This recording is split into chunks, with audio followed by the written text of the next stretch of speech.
This is a true story. The reconstructions are based on original cockpit voice recordings and eyewitness accounts.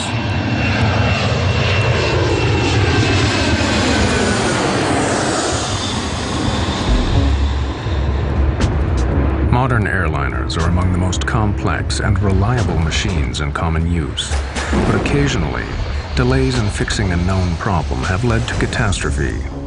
This is the story of one of the most terrifying and tragically avoidable accidents in recent history. It shows what happens when a 747 suffers a devastating explosion at high altitude, and how the crew struggled with an unprecedented crisis.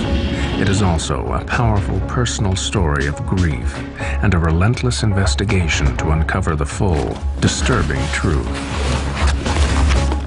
Lee can't have died for nothing. You know, you've got to find out why he died, and you've just got to make sure that it never happens again. And it reveals how other, known problems in aircraft design have continued to go uncorrected, causing further avoidable accidents. So would I be surprised if it happened again? I would be surprised if it didn't happen again.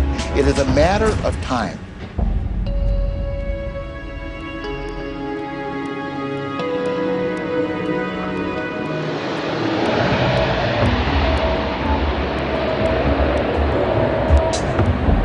One of the most shocking cases of a known design flaw being ignored for years finally took its toll on a United Airlines 747 bound from Honolulu to Auckland, New Zealand. As Flight 811 prepared for takeoff, no one on board thought there could be a serious weakness in the aircraft. But the crew were concerned by another recent tragedy. We were in the aftermath of Lockerbie, and I had instructed the crew to be particularly aware because it was a through flight from Los Angeles going through to New Zealand. So in my pre-flight briefing, I had asked them to make sure that they checked any baggage that looked suspicious or anything, because we wanted to be extra cautious. Flight 811 was heavily loaded, 337 passengers, crowded cargo holds, and a full fuel load. The doors closed on time, and the plane left the gate just before 2 o'clock in the morning for a routine 8-hour flight.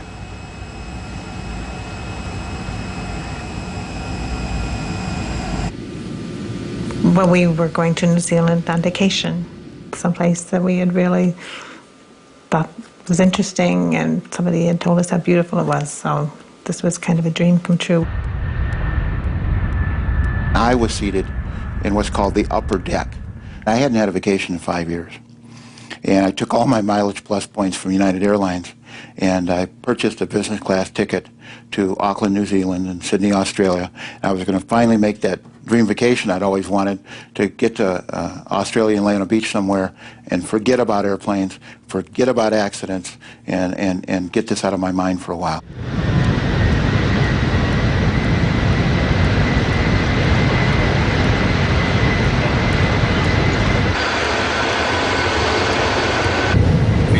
On the flight deck, Captain Dave Cronin was hugely experienced, just 2 months short of retirement.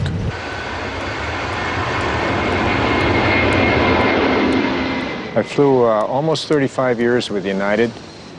I've got over 30,000 hours of flight time and just about everything, military as well as civilian. My co-pilot, our first officer, was Al Slater. And I've known Al at that time for probably 20 years. And the second officer, Mark Thomas, was the first time I had flown with him. But we got along really.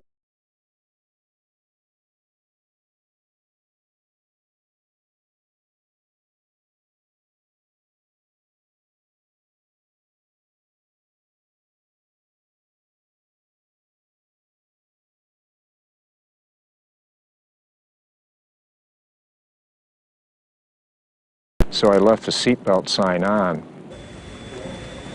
Captain Cronin's decision to keep people fastened in their seats would save the lives of many. We were still climbing out, and the seatbelt sign was still on, and just basically getting ready to serve beverages and then to tuck everyone in for the evening because it was going to be a long flight down to New Zealand. Okay, tell them we're going to detour over to the left. Center, United 811 Heavy, we're going to be detouring. Some weather here.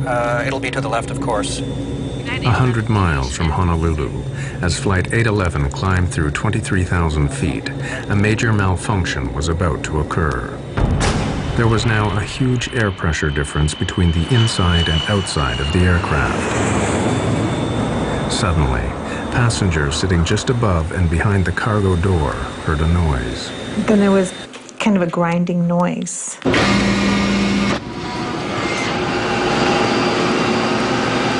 I heard like a thud. The hell? In the next nanosecond, it was pure, unadulterated pandemonium.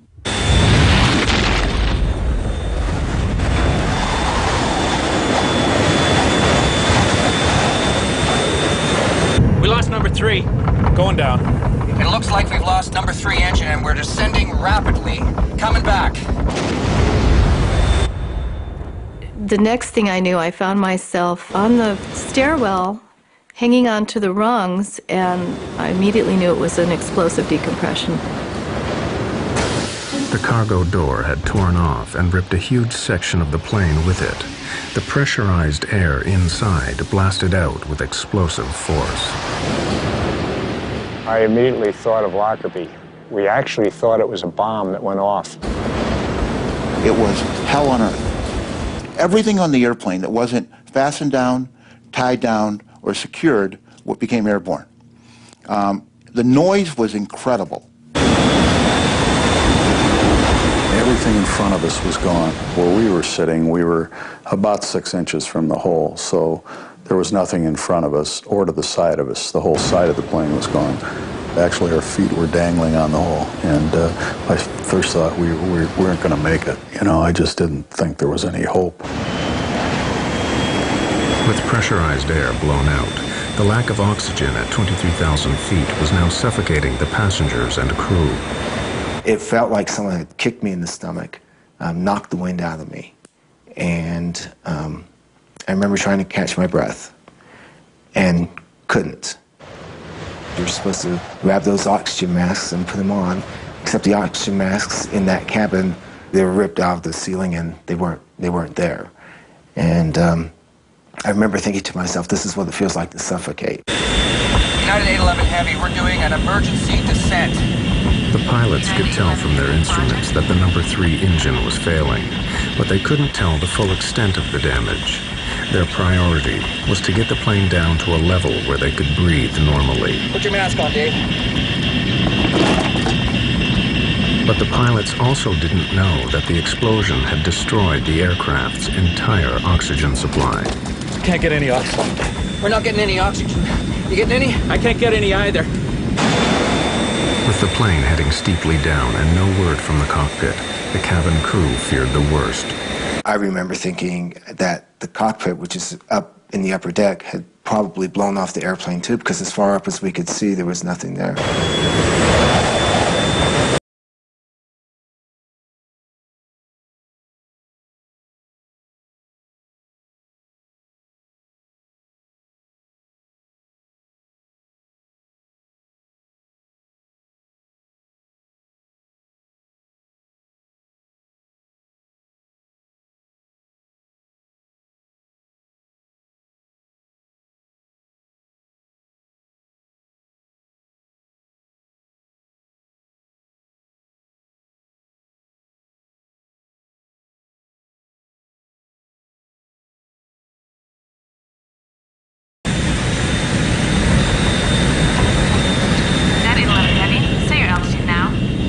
Leaving 15. United 811 Heavy, we're out of 15.5. United 11, roger. I think we blew a door or something. Tell a flight attendant to get prepared for an evacuation. The crew finally began to level out at a safer altitude, but they now faced a barrage of problems. The most immediate was the disintegration of the number 3 engine nearest to the explosion. We don't have any fire indications? I don't have anything. Okay, we lost number 3. Let's shut it down. There's no M1. Yeah, okay. Ready for number 3 shutdown checklist. Number 3. Before you shut down number 3, the generator went off. Looks all right to try it now.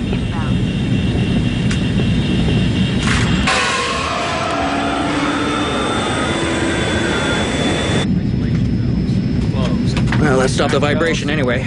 Fuel jettison procedure. Main boost pumps on. Center, United 811. We need the equipment standing by. Company notified, please. Got a control problem. Roger. Center wing. Left, right. Valves on. Start dumping the fuel. I am dumping. One stewardess had been seriously injured by debris. As Laura Brettlinger helped her, the full gravity of their situation suddenly became clear.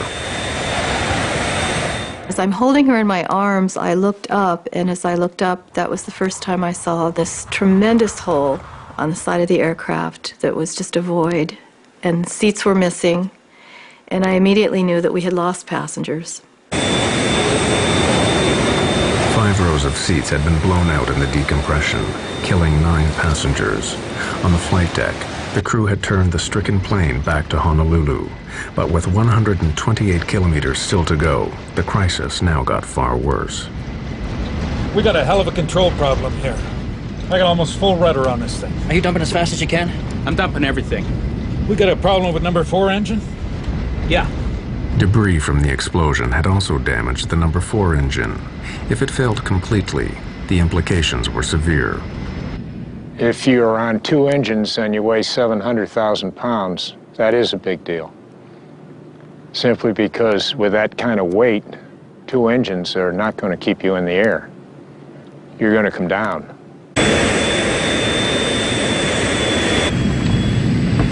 Can you maintain 240? Yeah, just barely. We're losing altitude. Know it. Center, United 811 Heavy. Do you have a fix on us? Affirmative, sir. I have you on radar. Okay, we've lost engine number 3, and we don't have full power on engine number 4. We can't hold altitude right now. We're dumping fuel, so... United 811 Heavy, roger. I show you 60 miles south of Honolulu at this time. Roger. I haven't talked to anybody yet. I can't get to them. You want me to go downstairs and take a look? Yeah, let's see what's happening down there. I think we lost a compressor, but... Can't hold altitude. Yeah, I told him that we're Put gonna... some max on there. I got takeoff power on this thing. Whatever you need, Captain. Although the number 4 engine was failing, the pilots pushed it, along with the remaining engines, to full power, a setting they should not be run at for more than 2 minutes. But the nearest land was 15 minutes away. I look out the window on the right-hand side, and I see flames, big flames. And I know what flames in the engine means. It's not good. The pilots were unaware that number 4 engine was now on fire. You got 250 knots now. That's good. 7,000... Yeah, we're getting more rumble. Watch.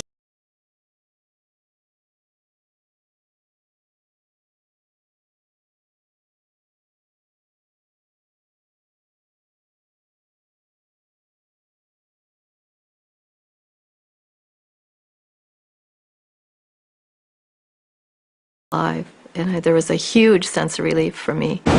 He saw the hole, turned as white as a sheet, and I screamed to him, "Dear God, please get us down."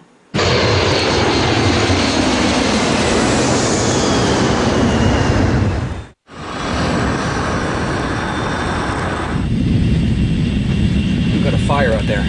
Oh yeah, we got a fire in number 4. Go through the procedure. Shut down the engine. You're not going to be able to hold this altitude on 2.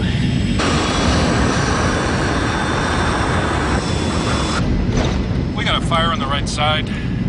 We're on 2 engines now. The whole right side, it's just gone from about the one right back to it's just open. You're just looking outside.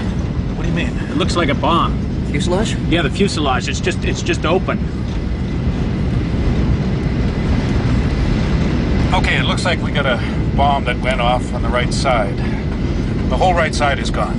Yeah, from about the one right back to, Anybody? Some people are probably gone. I don't know. I knew that we had lost people. I didn't know how many. In fact, I didn't know until the next day how many were lost. But, you know, it's a terrible thing when you're a captain of an airplane and you lose passengers.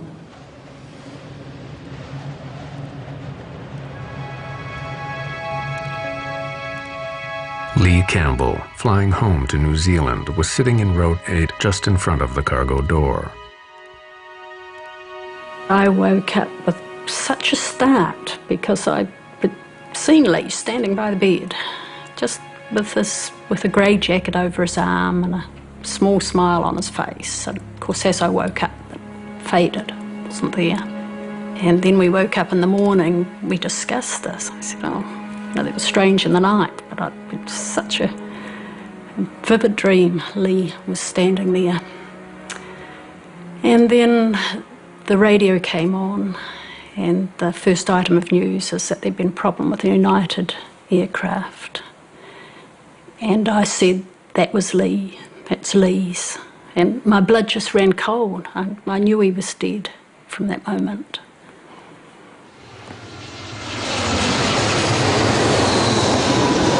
Center, do you read? We evidently had a bomb or something. A big section of the right side of the airplane is missing. 9811 Heavy, roger. I wouldn't go any faster than I had to because that hole, I mean, I wouldn't get it over 250 knots because that's a big... Okay, what's our stall speed? I wouldn't go below 240. Yeah. I don't know if we're going to make this.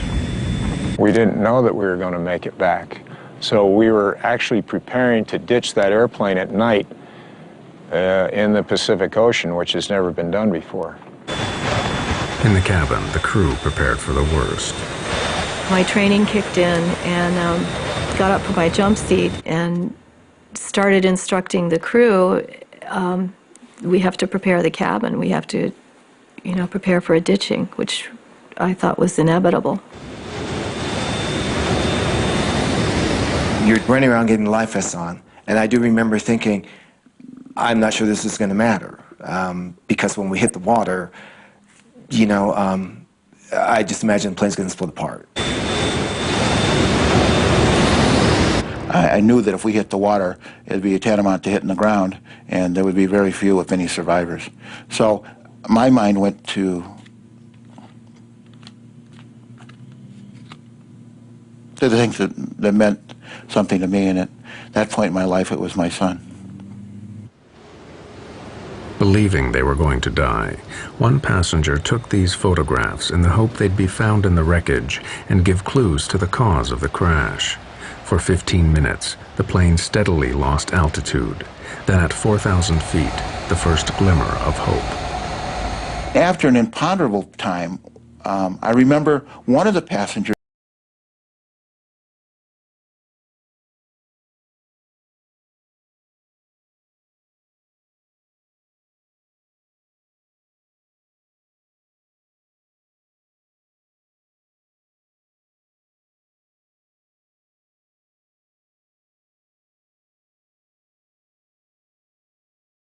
We're 21 miles out. We're in good shape. But the danger was far from over. At Honolulu Airport, an emergency was declared. All other aircraft were diverted and the rescue services prepared for the crash landing of a fully loaded airliner. Hey, you want to give me some speeds? Yeah, 150 is going to be your 2-engine. Use a 160. Souls on board if you have it. Okay, souls on board. 160 is the minimum.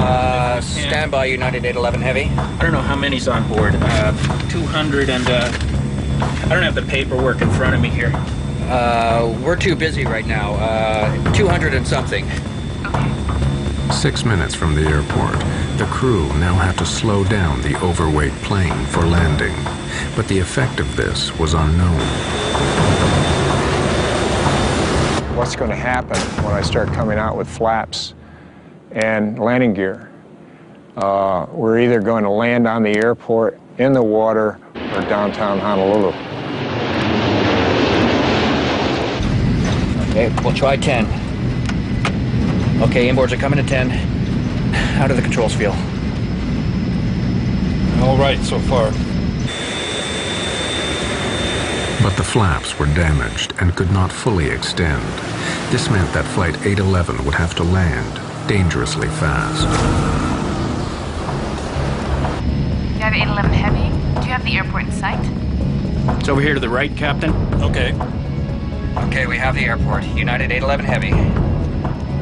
811 is clear to land 8 left. Equipment standing by. Wind 05012. Clear to land. 8 left, United 811 Heavy. As the unstable 747 lined up for landing, the pilots knew they would only have one chance. But even if they got it on the runway, the nagging question remained.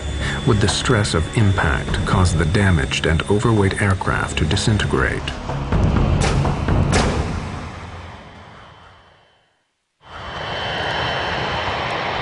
Severely damaged, with an unstable airframe and losing altitude on just 2 engines, Flight 811 now began its final approach to Honolulu Airport. 2-engine approach. 2-engine approach. We still had no idea how far off the ground we were, if we were going to make it to Honolulu or not. But that seemed like an appropriate time. If we were somewhere around land, that we're probably going to try and land somewhere to get the passengers in their brace positions. So that's when we started yelling for them to get down in their brace positions.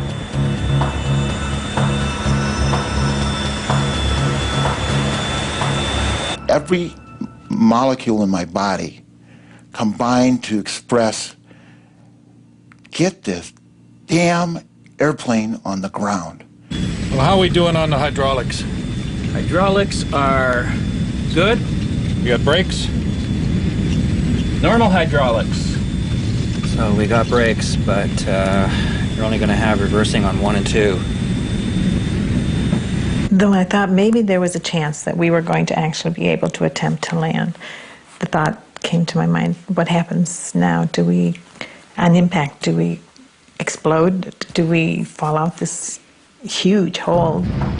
Despite dumping fuel, the aircraft was still critically overweight, but without full flaps to keep it in the air. It had to approach fast. 1,000 down. The danger was that the undercarriage could shear off and the plane break up. Top and a half high. 190.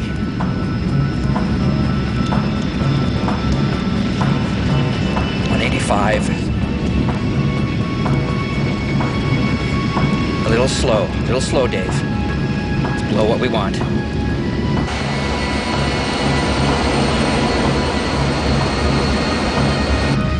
Coming up on the glide slope. Okay. Now let's try the gear. No one knew if the explosion had damaged the landing gear. I remember Laura saying to me that she didn't hear the landing gear go down. And it was loud, it was still loud, and I didn't hear the landing gear go down. So that's another thought. Maybe they can't get the landing gear down. Maybe it's not down. You've got the gear down, we're clear to land, and everything's taken care of as far as we know.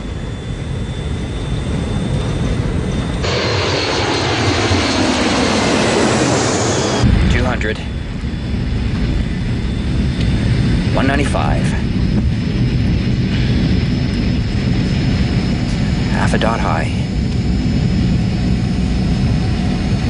Looking good. 192. 195. Coming off on the power. 100 feet.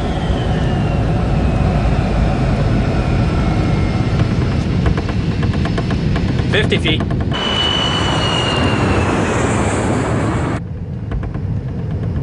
Center the trim. 30. 10. 0. We're on.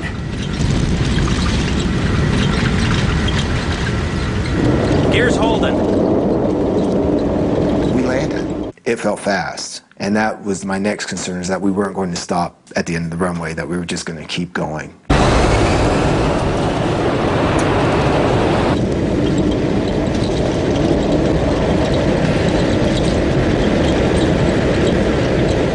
And all of a sudden, we were slowing down, and I said, "Oh my God, we've landed. We're on ground." And the people started applauding.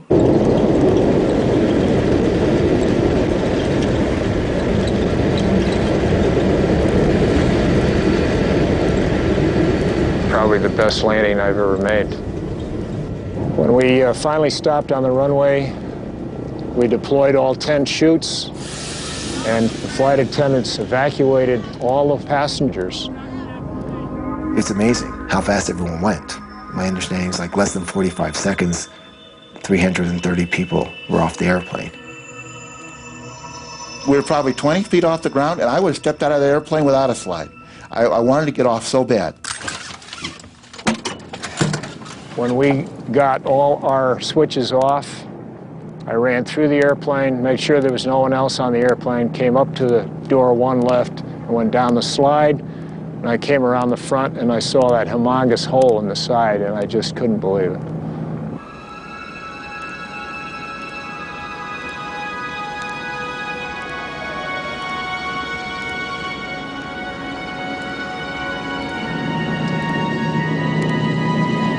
By the grace of God, we made it, and it was an awesome experience. I would never want to go through that again.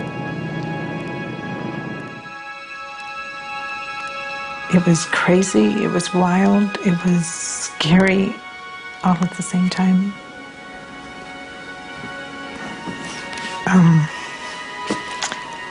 I just thought that was the end, that we were going to die. I mean, that was my first thought, that this is the end.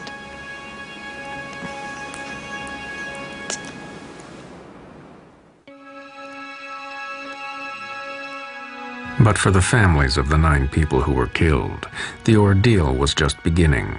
Kevin and Susan Campbell's son, Lee, had been flying home.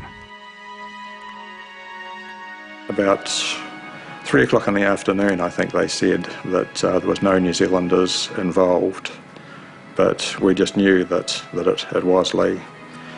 And then about, I suppose, a quarter of an hour later, we got a phone call from Chicago, and they just said that they regret to inform us that our son was missing, presumed dead.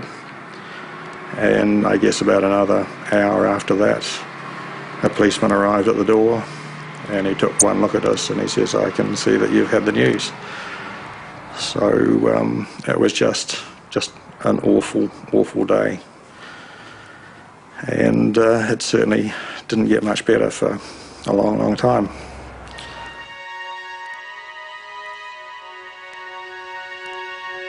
Although Lee's body had not been recovered, the Campbells flew straight to the wrecked aircraft in Honolulu. Your initial feeling is that you want to be as close to the spot where your relative died, and that was the aircraft. So we had to immediately go in and see the aircraft.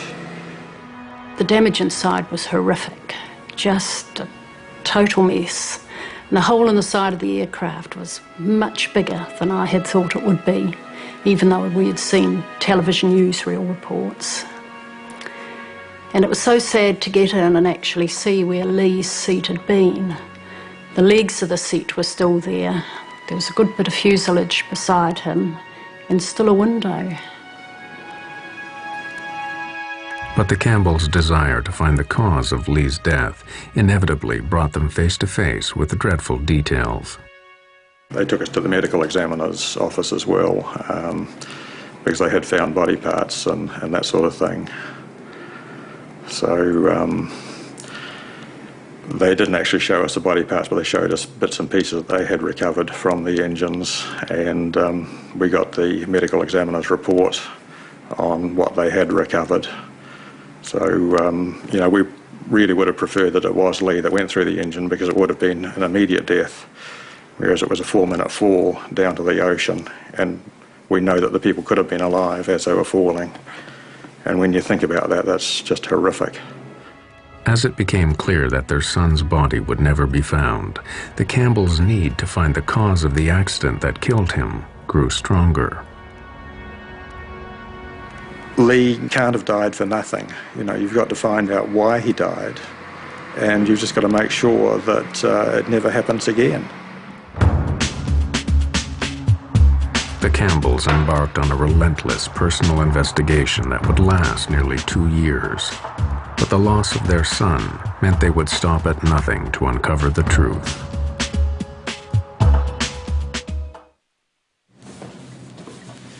The engines number 3 and 4.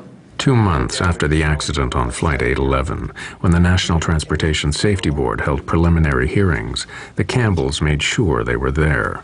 But they soon grew frustrated. The NTSB would not complete its report for months, so the Campbells took matters into their own hands. This accident was the sudden opening. We certainly weren't going to leave it to the NTSB to come up with the findings. We were going to follow through. And when the hearings ended, they had said that we could take whatever we wanted off the press table. And Susan walked up to the top table and yelled out, "There's a really good setup here." So grabbed a box and loaded in all of the documents that we could find up there.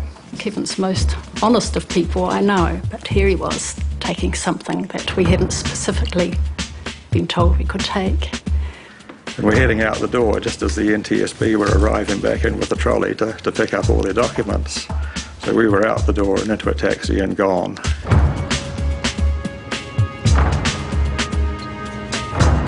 So we quickly realised we'd got a really good set of papers with a lot of things that hadn't been released to the public.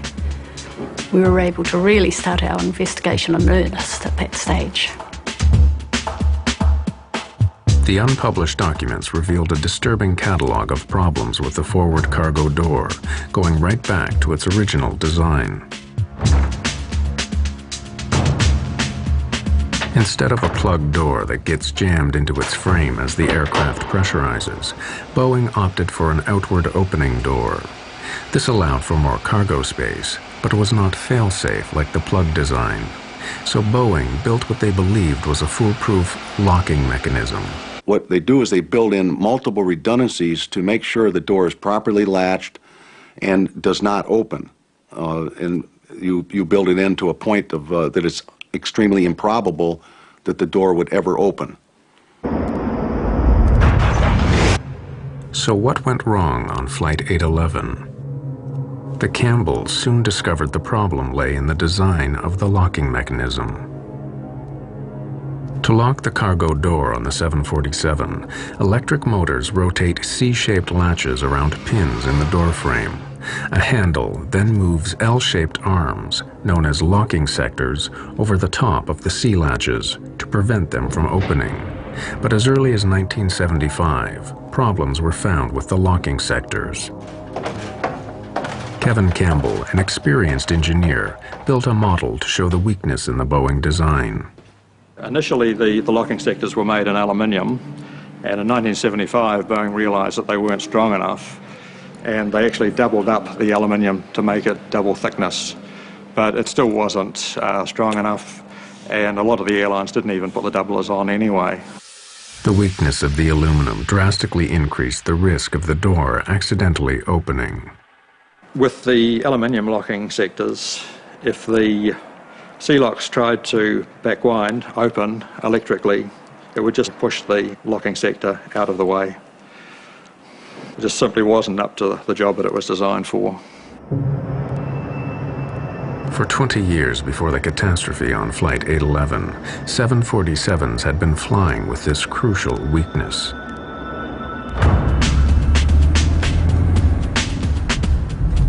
The Campbells wondered what else remained to be revealed. They redoubled their efforts to uncover the full truth behind the accident that had killed their son. We bought a car and set off in the United States to see as many people who were involved with the accident as possible. We started at Seattle, crossed to Chicago, through to Washington, D.C., down to Kentucky, on to Miami, then back across to San Diego, back up to Seattle. And that was just one trip. The Campbells soon found that a shockingly similar incident to Flight 811 had given clear warnings of the danger in the cargo door.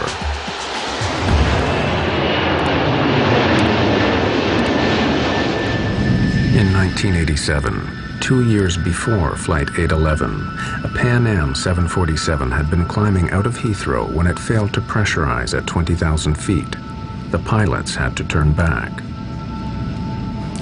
When they got back to Heathrow, they found that the door was hanging open 1.5 inches at the bottom and all of the locks were open. When it got to the maintenance base, they found that all of the locking sectors were either bent or broken. Why had the sea latches turned and bent back the locking sectors? Boeing claimed that ground crew must have mishandled the mechanism. But the Campbells' investigation uncovered another vital clue to why the sea latches had turned. A report highlighted problems with the door's electrical system. It had a fault in the S2 master latch lock switch that should have turned off the power to the door when the outer handle was closed. This was an alarming finding. When the outer handle was closed, the S2 master lock switch was meant to disconnect the power supply and stop the sea latch motors from turning. So could this have failed, allowing the motors to open the door? To find out, Boeing asked the airlines to do a simple test. Close the outer handle, then press the switch to open the door and see what happens. When they hit the switch, it actually worked. Boeing thought, you know, this is not going to work, but it actually worked. There was power to the door locks with the outer handle closed, and the lock started to move, and it started to force the locking sectors out of the way. And a few days later, the airline started ringing in and saying it was damaging their planes. So Boeing stopped the test. But it meant that on those aircraft, the S2 switch had failed, which is a silent failure. And all of those aircraft were likely to have the same problem as 811. They were just waiting for a short circuit to open the doors. The Campbells now became convinced that the accident on Flight 811 began with the failure of the S2 switch. Power remained onto the sea latch motors. All it took was a short circuit in the 20-year-old wiring, which had been found to be frayed on other aircraft, to start the motors up. The aluminum locking sectors were too weak to stop the latches turning, and the cargo door burst open.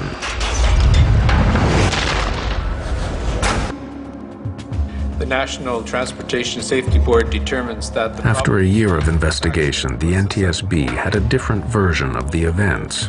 The Campbells were in for a shock.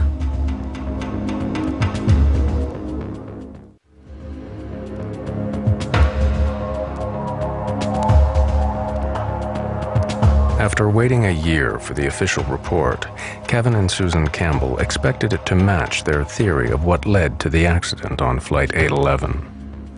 I assumed that we would have a report come out that this was an electrical malfunction, and was staggered when they came out and said that the door had been mishandled.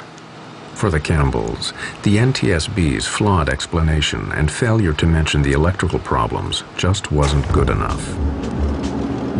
They went back to investigating the accident on Flight 811 and soon found disturbing evidence of how it could and should have been prevented.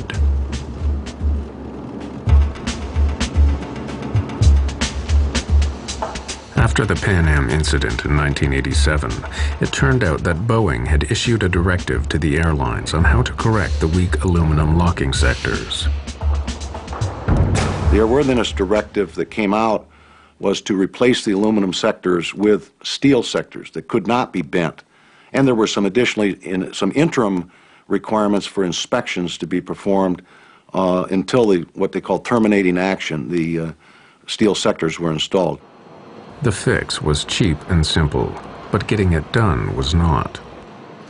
The actual cost of the modification, changing these locking sectors to steel, was $2,000 per aircraft. But it took 10 hours to do it, and that's where the money was. Taking the aircraft out of service for 10 hours, that's millions of dollars. The Campbells discovered that back in 1988, the FAA, whose role it is to enforce improvements, had given the airlines 18 months to comply. Within a year, Lee Campbell and 8 others would die in an avoidable accident. So why weren't the airlines forced to fix the problem sooner? If these airplanes, these large commercial airplanes, are grounded, it's an economic disaster. So what they do is they lobby in the regulatory agency in the United States, it's the FAA, to allow them to do the fixes over time when the airplanes are in for normal maintenance. And that way, they're not taken out of service. But when they do that, when they allow the airlines, the air carriers, and the manufacturers to fix these over time, in essence what the FAA is doing is they're gambling with the lives of the passengers and the crew that are flying the airplanes during the time they're not fixed. After the deaths on Flight 811, the FAA instantly shortened the deadline for fixing the cargo door from 18 months to just 30 days. The pressure of the Campbell's campaign eventually began to pay off. The vital piece of evidence that could prove them right, the cargo door, still lay 2 miles down in the Pacific Ocean. But as articles appeared in the American press, the NTSB commissioned the U.S. Navy to search for it. 100 miles south of Honolulu, a deep submersible began to trawl the seabed. We went to Honolulu and waited there while they had their attempts. And they finally recovered the door from 14,000 feet of water, which was the deepest recovery ever at that time. And we were phoned within an hour of it coming out of the water. But before the Campbells could see it, the door was swiftly removed to Boeing's plant in Seattle. The Campbells went in hot pursuit. We went over to Boeing and they wouldn't show it to us. So they reckoned that the crucial pieces had gone to the NTSB. So again, we got in the car and drove across to Washington, D.C. We arrived at Ron Schleid's office, and Ron looks at his watch and he says, "I can give you 5 minutes." So about 3 hours later, we had the pieces that they recovered in our hand. And they acknowledged that we were definitely correct. It was an electrical malfunction. Finally, the NTSB publicly issued a revised report that concurred with the Campbells' version. There was an inadvertent failure of either the switch or the wiring that caused an uncommanded opening of the door. It's nice that other people know that you're right and had been all along, and that the support that they had given you was vindicated. The Campbells spent thousands of dollars of their own money on their campaign. They were never interested in a financial settlement for Lee's death, but they did persuade United and Boeing to set up a university scholarship in his name. I couldn't have lived with myself if we had done no investigating ourselves. It was just something we both felt we needed to do. We didn't even discuss it. We just knew that's what we would do. Yeah. But despite long and public campaigns like that of the Campbells, critics fear that the airline industry has not learned the lessons from Flight 811. The regulatory agencies, they have a dual charge. One is to encourage aviation, and another is aviation safety. And when they get in a position where you have economics up against air safety, they tend to err on the side of economics rather than safety. Serious accidents caused by known defects have continued to occur. In the 1990s, known problems in aircraft de-icing systems led to crashes. At least 3 planes have had fatal fires due to known dangers from flammable insulation material. In 1998, a fully laden 747 blew itself up over the Atlantic when known faults in the old wiring ignited known hazards in the fuel tanks. Inevitably, experts are skeptical about the industry's record of balancing profit against prevention. And what the industry says, to go in and replace this wiring would ground all these airplanes, would be astronomically expensive. One airplane every 10 years, one airplane every 5 years, 200-300 people, cost of doing business. Cost of doing business. And that's a great economic analysis, and unless your mother or your child is on board one of these airplanes that happens to pay the price for their economic satisfaction.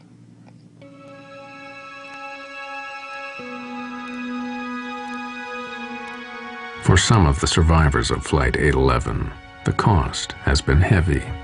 Each crew member handled it differently. I know there are still 2 crew members that have never set foot on an aircraft again. It was very difficult for me. I was diagnosed with severe post-traumatic stress disorder. You can't reason, you can't think. Making the slightest decision is very difficult. You're just at a total loss. So it was very difficult to cope with.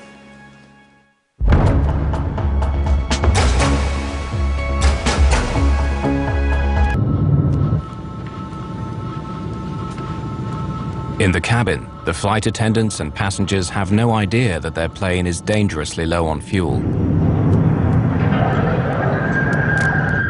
Then the go-around procedure is stating that the power be applied slowly. In the cockpit, the crew now hastily discuss the go-around procedure, what the manual says they must do if they can't find the runway through the fog and low clouds and have to go around a second time.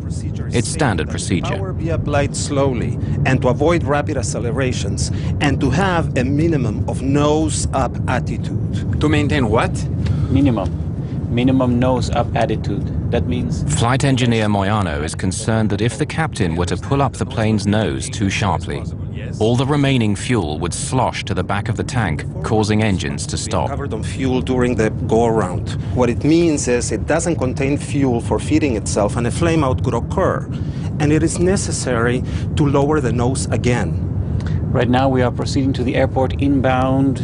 We have 17 miles. Roger. This means we'll have hamburger tonight.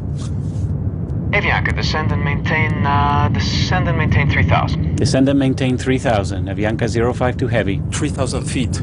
They got us. They're already vectoring us. No, they are descending us. And they are giving us priority. Avianca 052 Heavy. Contact Kennedy Tower 119.1. Good day. Only minutes before landing, Flight 52 is handed off to a JFK tower controller whose shift is about to end. Avianca 052 Heavy, Kennedy Tower 22 left. You are number 3 following 727 traffic on a 9-mile final. Avianca 052 Heavy, roger. Can I lower the landing gear yet? No, I think it's too early. If we lower the landing gear, we have to maintain a very high nose attitude. So desperately low is their fuel that the first officer wants to delay putting down the landing gear, which will increase the aircraft's drag, requiring more power and using more of what little fuel they have remaining. I was so happy. For me, it was like a joy. I mean, we're going to land soon and this is going to be end. Avianca 052, what is your airspeed? Avianca 052, 140 knots. Avianca 052, can you increase your airspeed 10 knots? 10? Okay, 10 knots, increasing.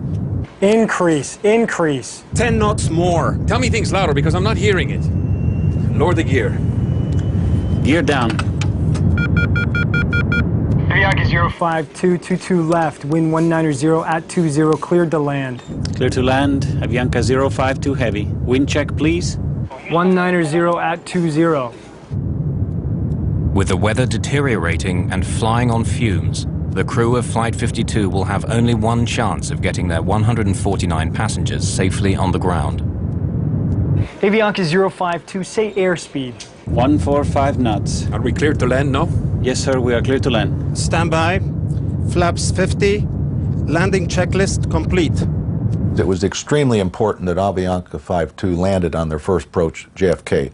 The voice recorder revealed that the captain was certainly quite concerned about the fuel state, and he was talking aggressively with the first officer, putting out flaps, getting the airplane configured. It was time for the flight engineer to say, this is the only approach we're going to be able to make, and he didn't. Give me 50. Flaps 50 now. All set for landing. Standing by for lights. Slightly below glide slope. 1,000 feet above field. Instruments cross-checked, slightly below. Stand by for lights. Stand by. The wind is slightly from the left, 190 with 20. Below glide slope.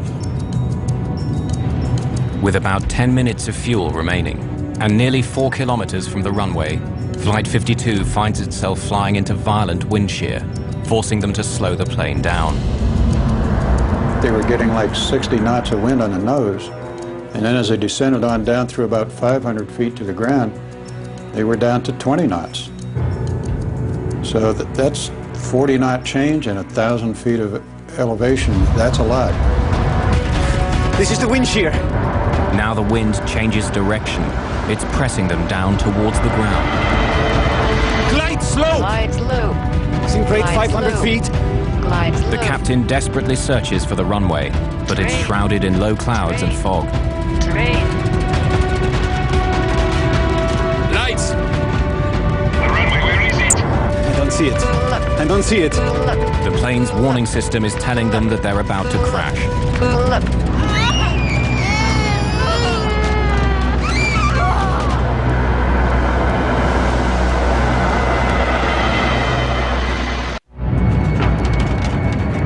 Glide slope!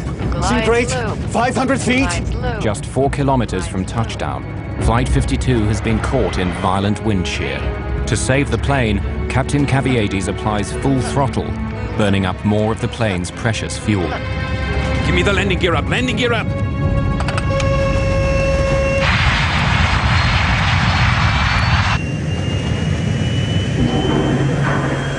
The airplane was about 200 feet above the ground, about 2 miles from the runway, which was well below the glide slope and very dangerous. So the airplane almost crashed on its first approach. When you get a missed approach, now it changes the whole ball game. Request another traffic pattern. Executing a missed approach. Avianca 052 Heavy. The operation of pulling the plane up in the missed approach was a very violent one. I don't know what happened with the runway. I didn't see it. I didn't see it either. I didn't see it. Avianca 052, you were Making a left turn, correct, sir? Tell him we are in emergency. 2,000 feet. That's right, to 180 on the heading, and we'll try once again. We are running out of fuel. Okay. What did he say? I already advised him that we are going to attempt again. Advise him we are in emergency. Do you tell him? Yes, sir. I already advised him. But the tower controller, at the end of his shift, transfers Avianca 52 to his counterpart in approach control. They'll have to begin all over again. Contact approach on 118.4. Approach, Avianca 052 Heavy. We just missed a missed approach, and we are maintaining 2,000. Flaps 14. Avianca 052 Heavy, New York. Good evening. Climb and maintain 3,000. Advise him we don't have fuel. Climb and maintain 3,000. We are running out of fuel, sir. Okay, fly heading 080. Did you already advise him we don't have fuel? Yes, sir. I already advised him. We are going to maintain 3,000, and he's going to get us back. As they get back in the pattern and circle the field and come back in again. That again adds to the traffic jam that was being created at Kennedy Airport. Avianca 052 Heavy, I'm going to turn you about 15 miles northeast and then bring you back onto the approach. Is that okay with you and your fuel? What did he say? The guy is angry. I guess so. Thank you very much. These guys were out, and they didn't say we were out, and he allowed the approach control to vector them way out in the original pattern and 15 miles north of the outer marker again. Flight 52 was instructed to fly a long approach pattern for another landing attempt. The plane is down to its last dregs of fuel as the crew waits for final clearance from ground controllers. And then they were run way out towards Long Island and vectored all around, which was equivalent to holding for another 15-20 minutes. Did you get clearance yet? Can you give us a final yet? Avianca 052 Heavy. Avianca 052. Affirmative, sir. Turn left, heading 040. Climb and maintain 3,000. Negative, sir. We are running out of fuel. Okay, turn left, heading 310, sir. Set flaps 14. Okay, and you're number 2 for the Approach. I just have to give you enough room so you can make it without having to come out again. Okay. We're number 2 and flying 360 now. Avianca 052 Heavy, turn left, heading 330. The lights in the aircraft start to flicker, a sign that the engines are being starved of fuel. 330 on the heading, Avianca 052. Once there's no fuel flowing through the pump out of the tank, an amber light comes on to tell you that tank is empty. Flame out! Flame out on engine number 4! flame out on it! Flame out on engine number 3! From the runway. The passengers can hear the sound of the engines beginning to shut down. When the engines went off, I looked over to the lady that was sitting next to me, and I asked her to give me her hand. And I philosophically accepted, I might die here. This is it.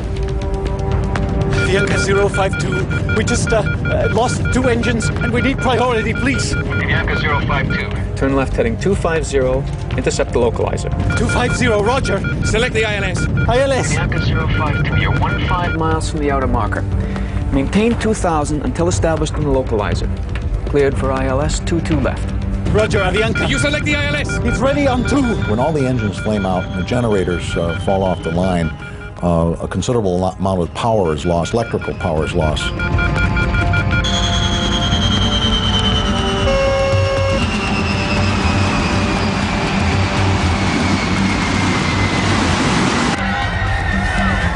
In the cabin, the screams, the crying, and then this terrible sound of the wind against the fuselage as the plane drops from the sky.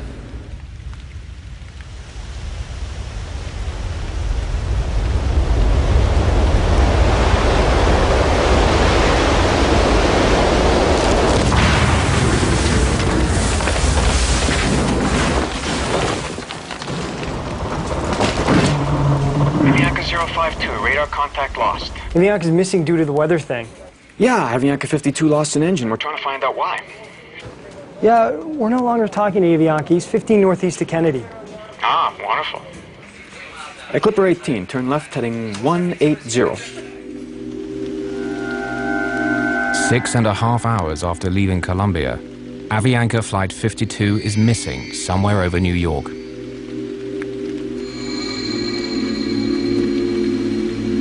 Yes, hello. I live in Cove Neck in Oyster Bay, and there is a plane crashed in our yard in front of our house. When I woke up, I was the first thing that I did, I put my hand over here in my back, and I was bleeding. I said, "Oh my God, we crashed." Both my legs were broken, and I had, blood all over the place. El asiento en el que estaba sentada la hija mía, sí recuerdo que The estaba. seat where my daughter was sitting was totally destroyed by pieces of steel that happened to have come from the wing. Pedazos de hierro que entraron del ala y lo. I found my baby Daniela amongst the pieces of a torn-up, twisted chair. And I picked her up like this, and she was drenched in blood. Bañada en sangre. Avianca Flight 52 has crashed on Long Island, New York, less than 28 kilometers from JFK Airport. From deep in the woods, medical technician Bob O'Brien can hear the survivors before he can see the shattered 707. What I first heard was it were just some people who were crying in pain, but it was apparent immediately what had happened when the plane hit the mountain and just stopped dead. It just fell out of the sky. That's how witnesses describe the crash of Avianca Flight 52. A strangely silent crash. There was not a big fire here.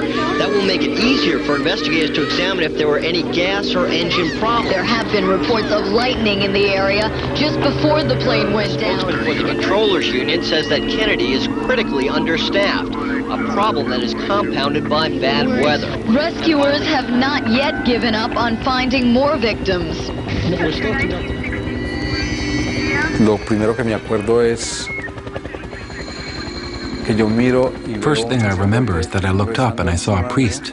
He was praying for me and I was lying down on the ground. Right above us, I saw 3 or 4 helicopters flying over us. 3 o 4 helicópteros volando encima mío.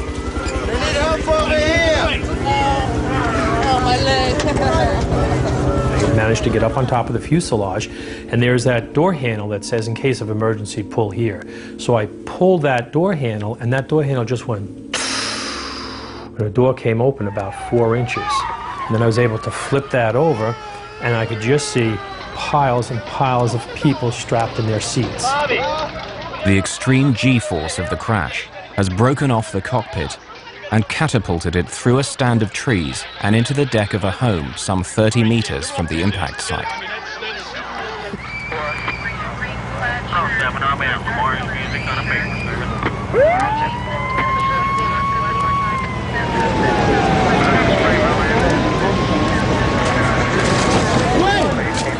Come on, somebody get the back here. And I saw some cables, and I saw a big hole in the fuselage over the passengers that were sitting next to me who were kind of unconscious. And on top of me was this guy who was bleeding, and big guy, I don't know who he was, but he was on top of me, but I was sitting.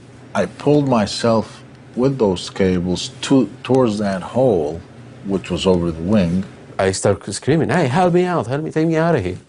And then somebody, when they realized that I was alive, they removed they took away the guy who was on top of me, and they took me out of the airplane. At that moment, a fireman was climbing on the wing, and he saw me, and he said, there's a guy here, and he pulled me out.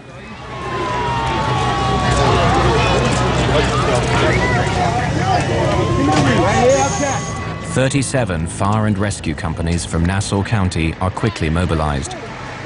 The rescue is the largest pre-9/11 operation of its kind in the New York area. That little girl was sitting up on the fuselage and she was crying, mi madre, mi madre. And that imprint of horror just was, you just in your mind's eye, focus right back in on, I saw mi madre, I saw her mother, and I know what that little girl was seeing. It was horrible enough for me, and I'm a professional rescuer. I realized that my baby was dying, so I began to scream. Please, help me. I had the baby here, please.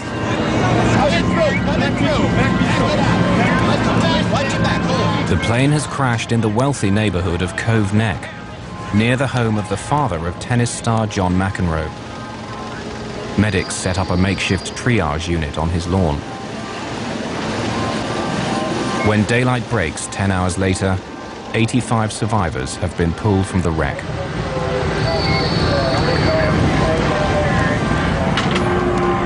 The lead flight attendant is the only member of crew to survive the crash. Of the 11 babies on board Flight 52, all but one are found alive.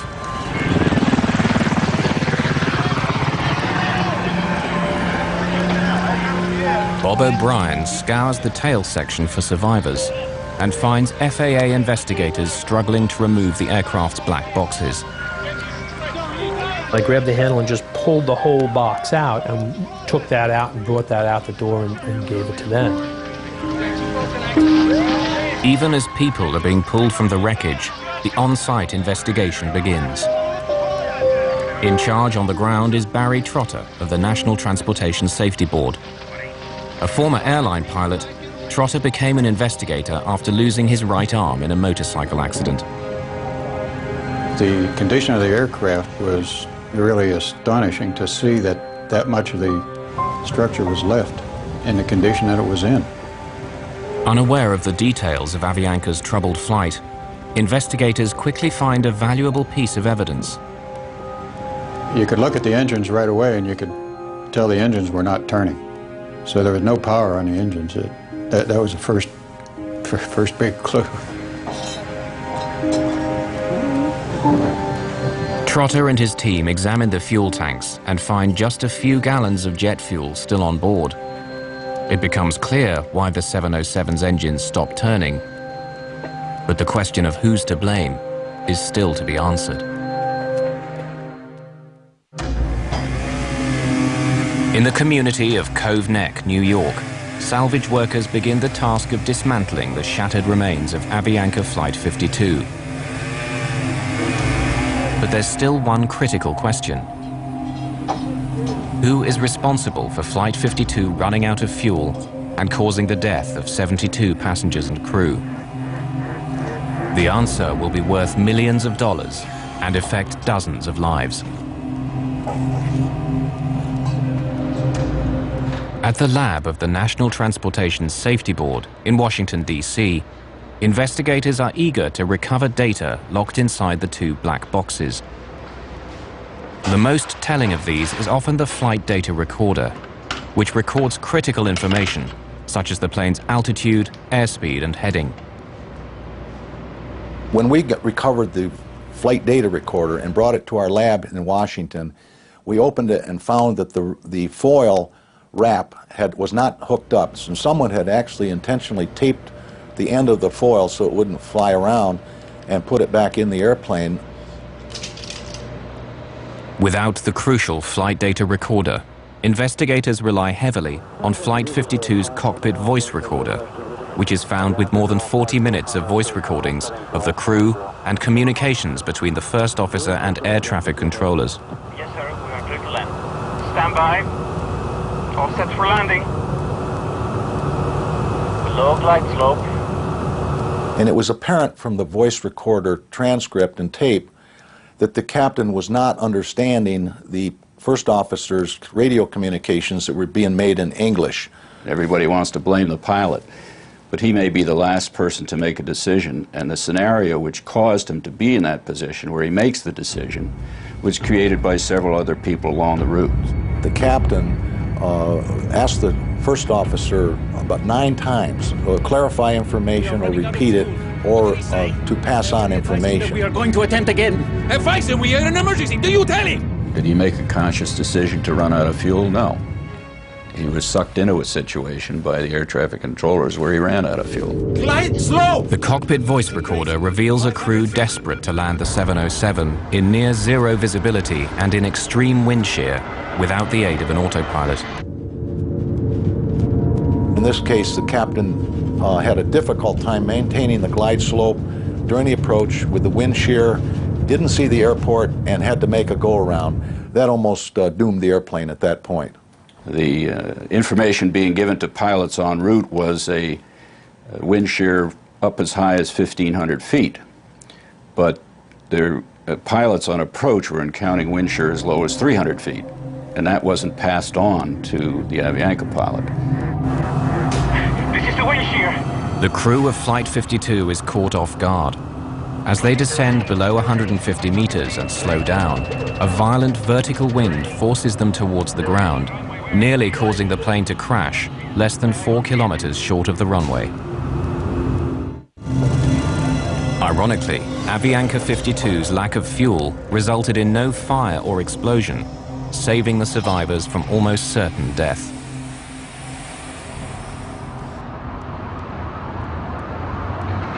If the flight would have found some level ground, it was conceivable he would have slapped the fuselage down and slid to a stop. With no fuel, there would have been no fire. And I think it's very possible that most of the people would have survived it in that case. As the hearings into the crash begin, lawyer George Tompkins is confronted by controllers who maintain that the Avianca crew failed to use the word emergency, instead using the word priority to communicate their situation. The government took the position that the pilot never declared an emergency, so no one knew that he had a problem. But saying you're getting low on fuel and saying you cannot make your alternate, the word emergency is not necessary to say. Negative, sir. We are running out of fuel. We just lost 2 engines and we need priority, please. And they thought they were telling them when they said we need priority. Para nosotros en español la palabra prioridad significa. In Spanish, for us the word priority means first. Corre a mí, te estoy necesitando. Attend to me, run to me. I need you right now. No sé si es que I don't know if priority in other languages means that you can wait. Significa que puedes esperar. Avianca 052 only has 5 more minutes in the hold. You gonna be able to take him, or I'll set him up to his alternate? What is his speed now? I'm not sure, to be quite honest with you. Holding speed. The NTSB concludes that air traffic's handling of Avianca 52 was proper, considering the information they were getting from the flight crew.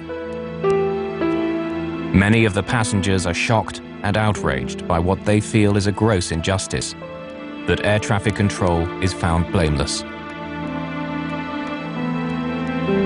Avianca sues the Federal Aviation Administration, which employs the air traffic controllers, saying they should have done more when Flight 52 told them they were running out of fuel. The FAA settles and ends up paying around 40% of the estimated $200 million compensation due to the victims. If you listen and read the tapes, the transcripts of the tapes of each air route traffic control center along the route, and the final to New York Tracon, New York Tower, Kennedy Tower, you'll find 20 places where this accident could have been avoided if somebody had done something differently. Among the 85 survivors who escaped the shattered remains of Flight 52 are the Montoya's two daughters. Daniela, the baby covered in blood, is now a healthy teenager preparing for college. The day just before the flight, we took a long trip to visit the Virgin Mary. This is a very important sanctuary in Medellin. Perhaps it was a miracle of God and the Virgin that the four of us survived. It was a miracle, and we feel blessed by that. For many of the survivors, recovering from their injuries has been easier than coming to terms with the reason why Flight 52 ran out of fuel. I had to learn to walk from scratch. It's difficult enough to deal with the injuries. It makes me very angry to think that a plane went down with 161 souls and had almost half the people lost their lives because of a word.